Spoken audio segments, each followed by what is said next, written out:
Fala pessoal, sejam muito bem-vindos de volta ao canal Abre Chaves. Eu sou o Pedro e hoje estamos de volta com o Abre News 2. Bom, durante essa semana andei lendo algumas notícias que eu fiquei espantado. Eu acho que o futuro da ficção científica, o futuro do Star Trek, o futuro do Star Wars, enfim, esse futuro ele está cada dia mais próximo. Eu vi algumas coisas que me deixaram bem espantado, sabe? E, enfim, eu trouxe aqui para compartilhar com vocês. Espero que vocês gostem.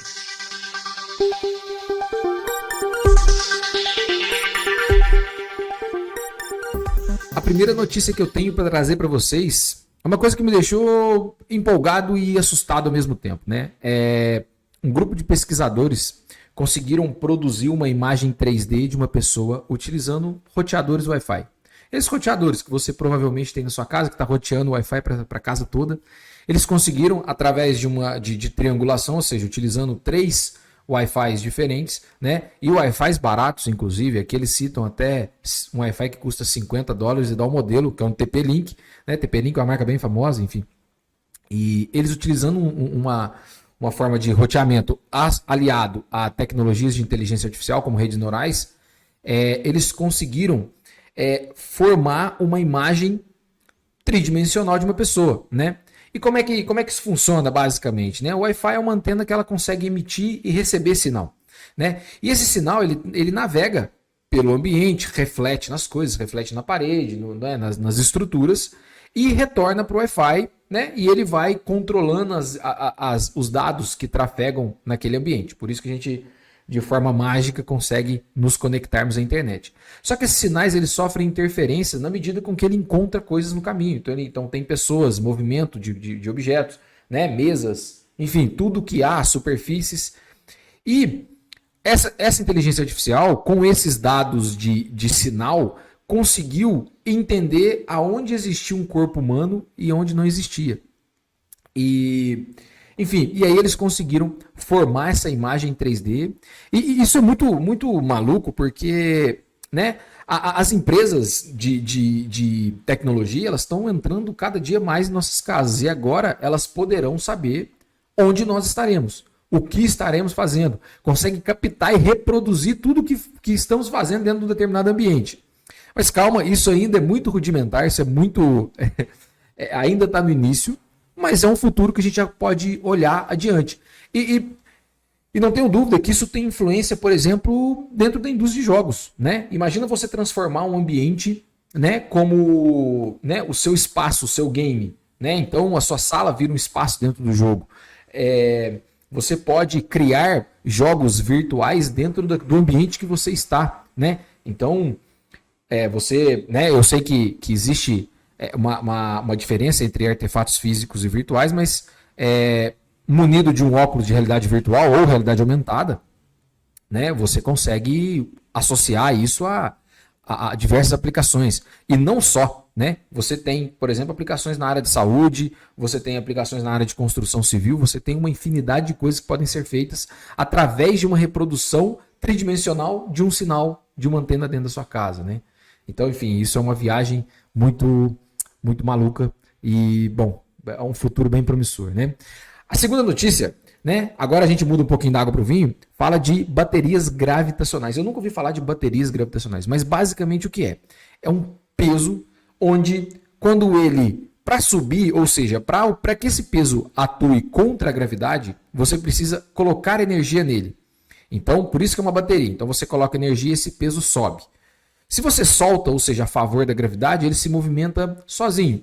E na medida que ele se movimenta, ele produz energia. Olha que coisa doida. E para que ele está sendo pesquisado e utilizado, né? Quando nós temos as energias renováveis, como solar e eólica, nós não temos controle do quanto de energia é produzido. Então, se você tem um parque eólico e naquele determinado momento está ventando muito, as turbinas estão rodando em alta velocidade, produzindo muita energia. Se você não é capaz de consumir ou guardar essa energia é perdida. E aí, em momentos onde não tem vento, ou se tratando de energia fotovoltaica, você não tem incidência de luz, sol, você perde essa energia também, e aí essa energia é dissipada e, enfim, você não consegue ter um controle. E aí, se você pegar essa tecnologia de baterias gravitacionais e associar a esse outro tipo de produção de energia renovável, você consegue armazenar energia. Então, quando um parque eólico ou um parque fotovoltaico produz mais energia do que o necessário, eles são capazes de suspender esse peso, né? Então, é um peso que ele né, precisa de grandes altitudes, e aí a notícia traz a utilização de minas abandonadas para instalar esses pesos. Então você instala esse peso dentro de minas abandonadas, ou seja, são buracos que já estão abertos, e na medida que você produz mais energia, você suspende esse pêndulo, né, esse peso.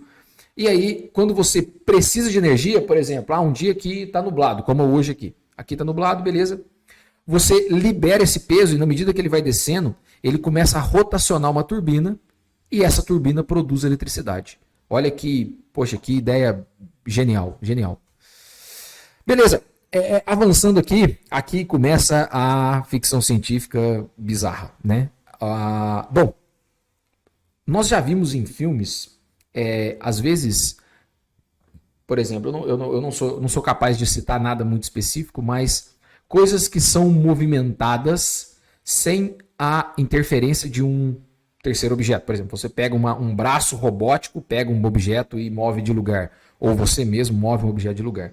E aqui, pesquisadores chineses estão trabalhando no que eles chamam de tractor beam, que é um raio trator. O que é o raio trator?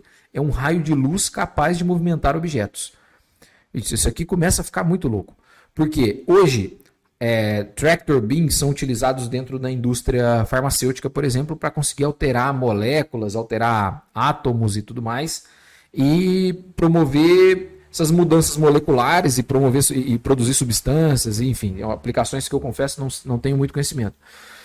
No entanto, isso são aplicações para coisas micros, né? Coisas muito pequenas.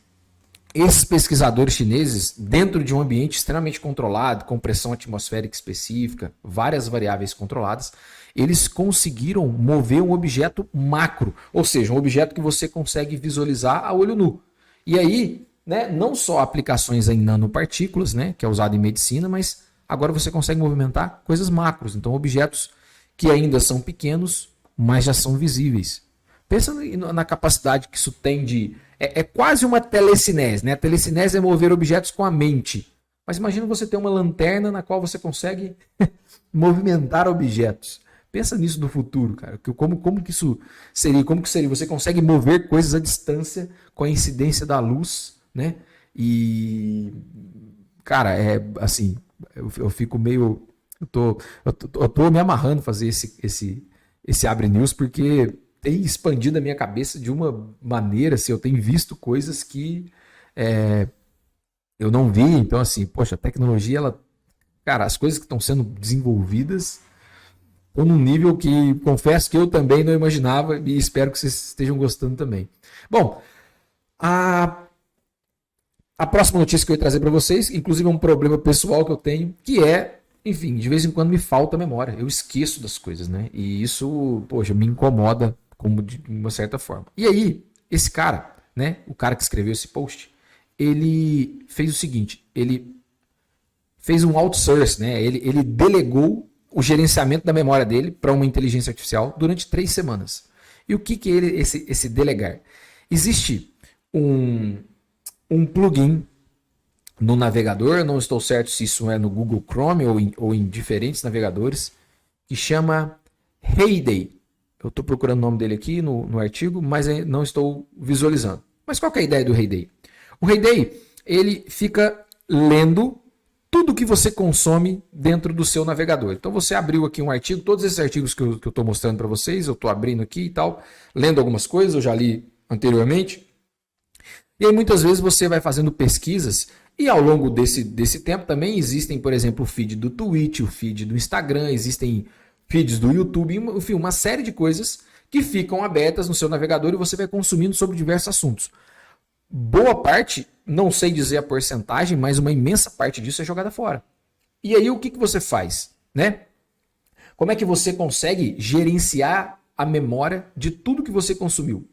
E aí que vem a questão. Esse plugin, ele faz isso. Então ele é capaz de ler e criar resumos de tudo que você consumiu dentro do seu navegador.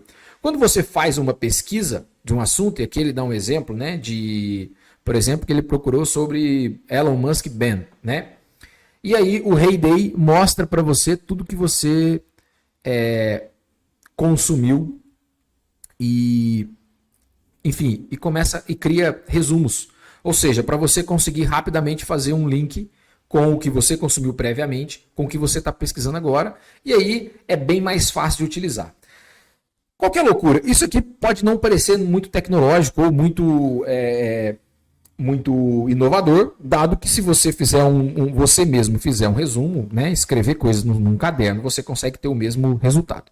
Mais uma vez eu vi acredito que num podcast, não lembro qual a referência, falando sobre o uso de celular. Como o celular aumentou a capacidade humana, né? Hoje você tem uma memória, você não precisa guardar, por exemplo, número de telefone, e-mail, nada. Antigamente era necessário você guardar número de telefone, às vezes endereço das pessoas, às vezes o número da casa, tudo. Hoje não, você usa GPS, você registra o número da pessoa e você já tem contato. O celular aumentou exponencialmente a nossa capacidade de comunicar com o resto do mundo. Você consegue consumir, visualizar fotos.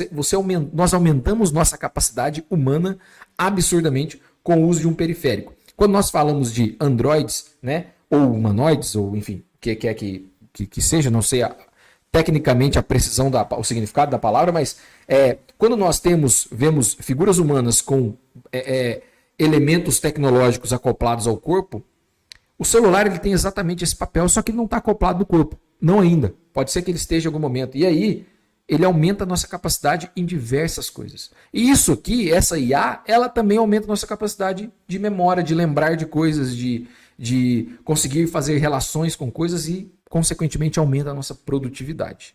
Certo? No entanto, obviamente, que tem um outro ponto, que é a próxima e última notícia que eu vou trazer, que é você delegar informações suas pessoais para alguma tecnologia. E isso é arriscado. Então, o último post que eu quero trazer é de um amigo que postou no LinkedIn essa manhã. E aí, o que aconteceu? Eu acredito que esse jornalista, né? Esse jornalista, ele contratou esse Chris Hednag, não sei, o fundador, enfim. Ele é dono dessa empresa aqui, Social Engineer. E essa empresa, ela hackeia coisas, ela testa coisas, né? Testa a vulnerabilidade, a segurança das coisas, a partir de engenharia social. E aqui eu trouxe a notícia para quebrar talvez um mito, onde as pessoas acreditam que o hacking, o roubo de informações acontecem por meios tecnológicos. E definitivamente isso é muito raro de acontecer, porque hoje nós temos sistemas de segurança que são até então robustos, se bem utilizados. O meio mais fácil de se roubar informação é através de engenharia social, né? E o que é engenharia social? É você manipular, usar de artifícios sociais para conseguir informações que você quer. Então, nesse vídeo, eu vou deixar o link para vocês, mas nesse vídeo, basicamente, nós temos uma mulher, né? Essa mulher faz uma ligação para a companhia de telefone, né? Que é a operadora do jornalista, e ela coloca um vídeo de um bebê chorando. Né? Então tem um vídeo do bebê chorando e ela começa de forma bem apelativa, assim, bem emocionada e muito simpática, né? Provavelmente é uma atriz, começa a requisitar informações. Eu invento uma desculpa, o meu marido saiu, não deixou o e-mail, qual que é o e-mail que eu consigo entrar na conta? Aí a operadora fala, eu acho que achei que ele tinha me registrado como usuário, ele não me registrou e tal, o que eu posso fazer? E aí ela começa a ajudar a mulher e entregar informações. Aqui o jornalista está apavorado porque essa mulher consegue acessar a conta dele pelo telefone e mudar a senha dele, inclusive. Ele falou, depois você vai ter que mudar sua senha porque agora o seu usuário sou eu. Então olha que absurdo. Muitas vezes o roubo de informação vem através, né, do que nós chamamos de fato de engenharia social. É você enganar e ludibriar as pessoas para obter essas informações. Então fique ligado nisso. Beleza? Esse foi o Abre News de hoje. Espero que vocês tenham gostado, espero que tenha informações relevantes, espero que tenha gerado, que gere discussões e até a próxima. Valeu!